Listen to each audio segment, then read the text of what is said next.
All right. We have got, as I said, one of my favorite guys in all of the NBA family, Hall of Famer, two-time NBA champion, NBA TV analyst now. Much more than that, too. Our man, Isiah Thomas. Zeke, what's up, man? I am good. How you brothers doing? We're We doing are good, great. man. What, we didn't have an update, Chris? What happened? We'll get to that later. Oh. I'm sorry. Hey, Zeke, it's not that I don't want you on, but they changing the show on me.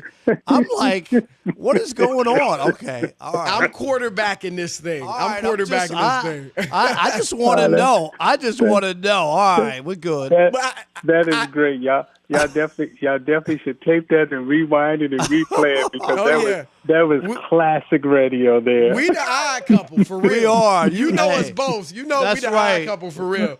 But we were talking about Milwaukee, Isiah, and Giannis, I voted for him MVP twice. He's going to be the MVP. I don't regret that at all. Yeah, I think he deserved it as a regular season award.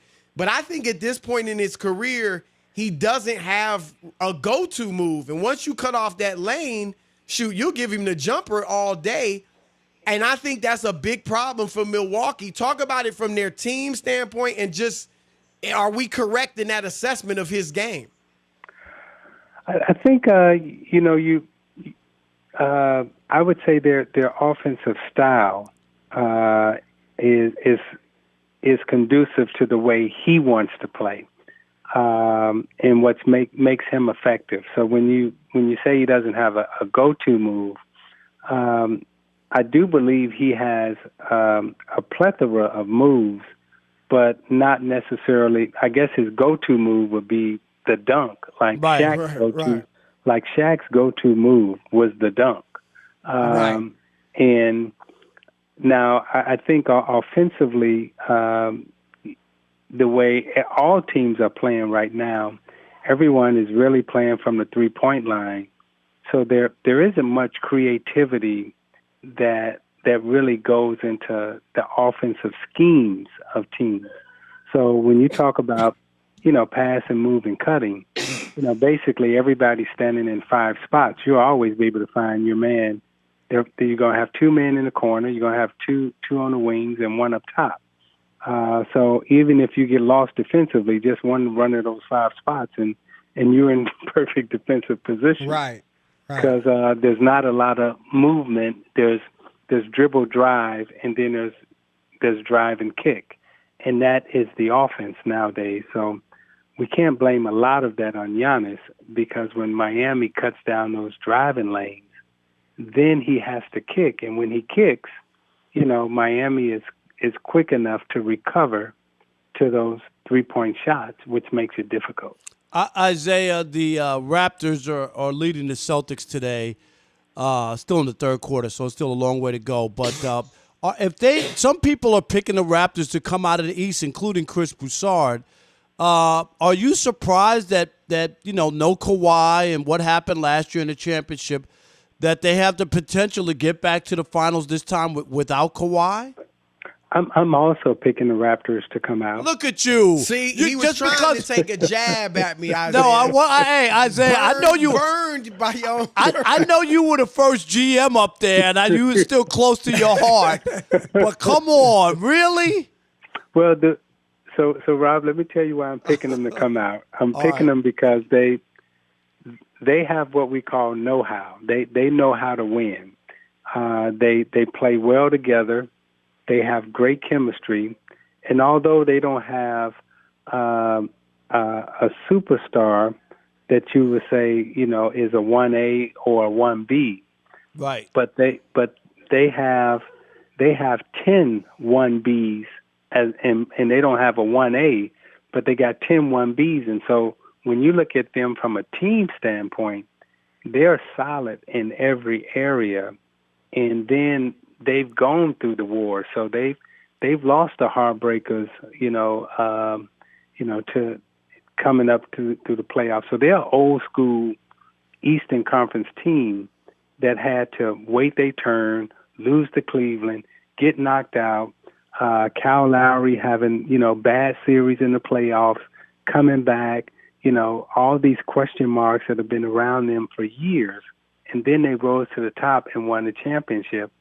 And I think even though without Kawhi, I still think that they're the best team in the East. Now, they may not have the best player, but in terms of a team, I don't think there's a better team right now than the Raptors. Hall of Famer Isiah Thomas joining the Odd Couple. Isiah, we were talking yesterday. Obviously, we're all watching Jamal Murray and Donovan Mitchell, and we saw Damian Lillard. All these point guards putting up these huge numbers, and we're not taking anything away from them. I think the handles that they have nowadays are crazy, and they let them carry, so that's a big part of it. But still, Yes. handles are crazy. The range they shoot with is unprecedented. But I want to just ask you this. If you were playing in the NBA and there was no hand checking and the space. entire floor was spread and space, and there's really no bigs in the lane. We always talk about this, you, Jordan, just anybody playing in that era, when you went into the paint, there's like 6 or 7 dudes in there.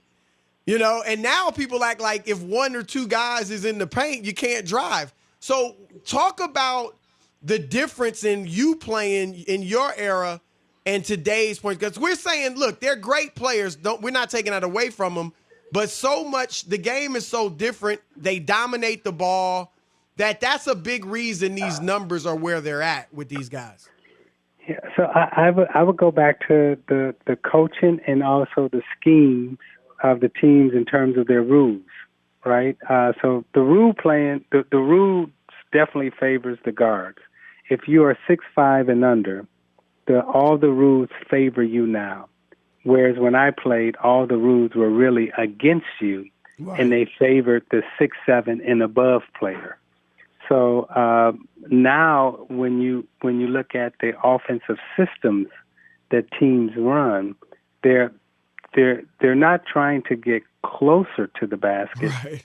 Actually, the further away from the basket you are, the more rewarded you are, and the more your team talks about spacing and everything else now. Right. So offensively, there's not a lot of, down screens, cross screens, flare screens, back screens. There's absolutely none of that, which allowed you to get closer to the basket. Right now, it's just like, again, you stand in those 5 spots, and you have to be skilled enough to shoot from those 5 spots or dribble between your legs and get to the basket. So you really only need to master 3 skills now offensively to be great as a basketball player. You have to have the 3-point shot, you have to have the layup, and be a good foul shooter. Where when I was playing, you had to have maybe 10 things that you knew how to do, right, to be a good offensive player. Hey, last night some people were saying that it didn't look like James Harden was interested in closing the game, didn't have the ball enough at the end. What did you make of that ending for Houston against OKC last night? To me, James Harden is a person, as a player that, at the end of the game, I think he wants to be needed. And what I mean by that is he wants the coach to say, give it to James, right? And I don't think James has the personality and to say, okay, give me the ball. I think he's a what would you call it? He's a nice guy, right? And then I think he's a respectful talent out on the floor. Even though he's a dominant talent, I think he's respectful to his teammates. So at the end of the game, that coach has got to put that ball in his hands, and then he'll go do his thing. And I think Kawhi Leonard is the same way, to be honest with you. I don't think Kawhi is one of them guys who is saying, hey, give me the ball at the end of the game and everybody move out of the way. Now, if the coach designs a play and say, Kawhi, it's your show, he'll go with it. And I think James Harden is the same way. Yeah, and especially with Westbrook being such a strong personality, too. I think Durant had a similar problem. With telling Westbrook, give me the rock. He wanted the coach to do it, and they never did. Yeah, and so we are criticizing, like, the guys like Durant, Harden, Kawhi. even sometimes LeBron, we criticize them for being coachable, whereas we applaud, like, okay, I watched Last Dance with Jordan, right? And it's like, give me the ball, everybody else get out of the way. Right. We applaud that attitude, and sometimes that's not coachable. But the guys who are coachable, and those are the guys that sometimes get criticized because they're not. Oh, let me take over, And I think I was the same way with Dumars and Vinny and Lambeers. Like we would come down to the end, and we would be in a huddle, and if somebody had it going, it was like, okay, Chuck felt free enough to design a play for anybody to come off and score. But if I was so demanding in my personality, Chuck wouldn't have had the freedom to think clearly enough to diagram a play for anybody but me. And you don't want your coach feeling that way. Right. Well, Isiah, you do a lot of things people don't know about. You got your doctorate, and you also own a champagne company, Sherlin Champagne. Can you tell us about that, how you got involved in that? Because I love champagne. Oh, man. I know this is good. I'm the largest owner-importer. I'm the largest African-American importer of champagne in the world right now. Wow. Wow, that's great. And that is Sherlin Champagne. We've got 200 acres over in the Aube region of Champagne, which is the oldest region of Champagne, with official champagne of the NBA players. So all the NBA players are partners with us. So you see us sending out the birthday wishes, and the champagne is down in the bubble. We're the official champagne of the Phoenix Suns, who are in the bubble. And the champagne. So is that when they celebrate well after they win it? Will That's that your be champagne? the champagne when they're That's what we're working on now. Okay. Hoping that we can, that could be the champagne of choice. It is the champagne of choice for the players. They definitely will be celebrating with it. Okay. Now, when we look at where we've been sold, you can go to our website, Sherlin.com, and you can order directly from our website, Sherlin.com, and we can deliver to you.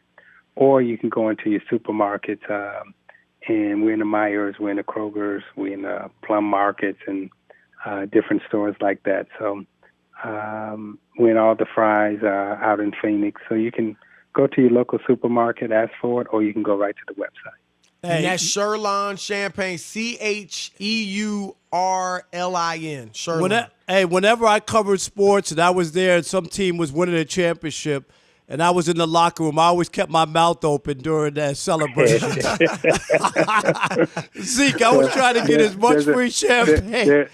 There's a great shot, if you guys ever get it, there's a great shot of me when they pouring the champagne on the trophy. Right. And I'm literally licking the champagne off what? the trophy. Like, yes, don't waste that. Yeah. And everybody was like, oh, he's so happy. He's so happy. He's so happy he won. I was like, no, this champagne tastes good. I'm a champagne drinker. I could drink champagne all night. Love it. Can't wait to taste it, Isiah. Great luck. That's Good our luck, man, too. Isiah Thomas, Hall of Famer, man. Thanks a lot, brother. We appreciate it. Hey, you're welcome, and good luck to you guys. Proud of you. All right, brother. Peace.